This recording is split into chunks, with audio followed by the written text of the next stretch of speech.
శుభోదయం మిత్రులారా. ఈనాటి పద్యం శీర్షిక కార్యము. లోకమునుద్ధరించు జయరూపసి కార్యము దైవదత్తమై, వాకము మోక్షదాయగు వందితుడౌదువు ధర్మదీక్షతో, సాకము వోలె నీ పనిని సర్వుని కంకితమిచ్చినంత ఏమైకము గ్రమ్మబోదు, అది మాన్యత యజ్ఞము సాటియౌగదే. ఇక్కడ ఒక పనిని గురించి చెప్పుకుంటున్నాం. కార్యము అంటే ఏదైనా శుభకార్యము, మంచి కార్యము, ప్రజలకు ఉపయోగపడే కార్యము.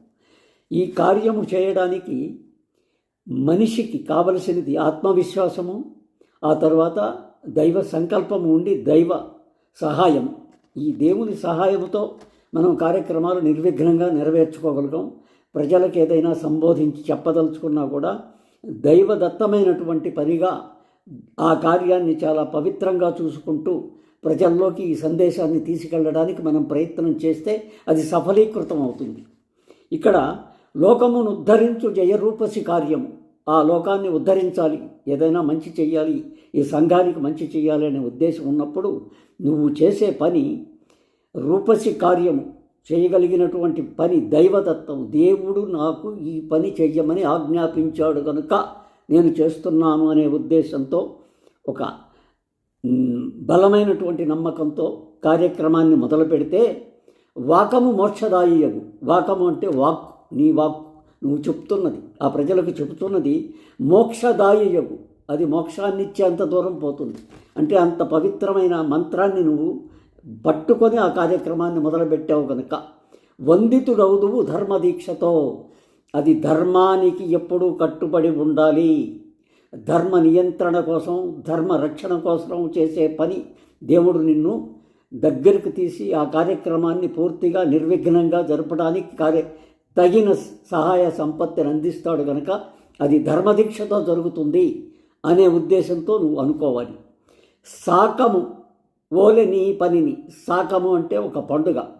మనం మామూలు రోజుల్లో కార్యక్రమాలు జరుపుతుంటాం, ఉదయం లేస్తాం, కార్యక్రమాలు జరుపుకుంటాం, అన్నీ ఉండవు. పండుగ వచ్చినప్పుడు ఆ హడావిడి కానీ, ఆ పద్ధతి కానీ, ఆ చేసే పని కానీ, దాంట్లో ఉన్నటువంటి చాలా ముఖ్యమైనటువంటి సమాచారం కానీ మనం నిక్షిప్తం చేసుకొని మనసులో ఒక్కొక్క పని పూర్తి చేసుకొని ఆ పండుగను, పర్వదినాన్ని చాలా హాయిగా జరుపుకుంటాం. అటువంటి సాకము వోలె నీ పనిని సర్వునికి అంకితం ఇచ్చినంత. ఈ పని ఒక పండుగ అన్నప్పుడు దీన్ని దేవుడికి ఇచ్చేసేయి, అంకితం చేసేయి. సర్వుడు, శివుడు కానీ విష్ణువు కానీ ఏదైనా దేవుడు, ఆ దేవుడికి అంకితం ఇచ్చినంత ఏ మైకము గ్రమ్మబోదు. ఏ విధమైనటువంటి ఇబ్బంది, ఒక నిర్లిప్తత అనేది ఏది రాదు. అది మాన్యత యజ్ఞము సాటి అవుగదే.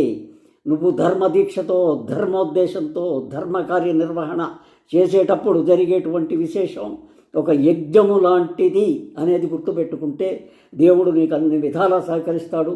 నీ కార్యక్రమం జయప్రదమవుతుంది. అందుకని మీకు అందరికీ ఈ సందేశం ఇస్తూ ఈ పద్యాన్ని ముగిస్తున్నాను. మీరు పద్యం చదివి విని నాకు కామెంట్ రూపంలో చెప్పమని చెప్పేసి అభ్యర్థిస్తూ మిమ్మల్ని కోరుకుంటూ సెలవు తీసుకుంటున్నాను. నమస్తే.